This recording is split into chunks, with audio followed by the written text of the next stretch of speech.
In this short tutorial, I'll show you how to remove the message button on Facebook and stop receiving messages from strangers or anyone at all. If you're looking for more privacy and want to control who can contact you, just follow my steps and watch this video until the end.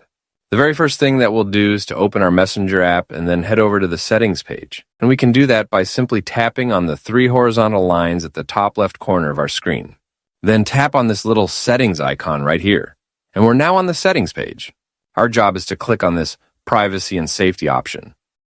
And then find the Who Can Reach You section. That section has a couple of settings. But let's tap on the message delivery right here.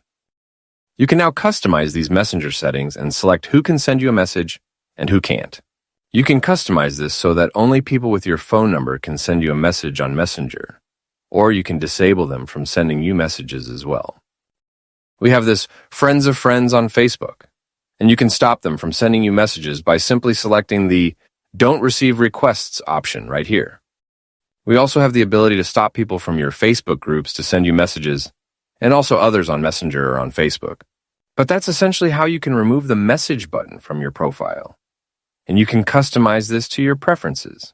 If you want to remove the button completely, then set every option to Don't Receive Requests, and then no one will be able to send you messages. If this video was helpful, please consider subscribing to the channel, and I will see you in the next video.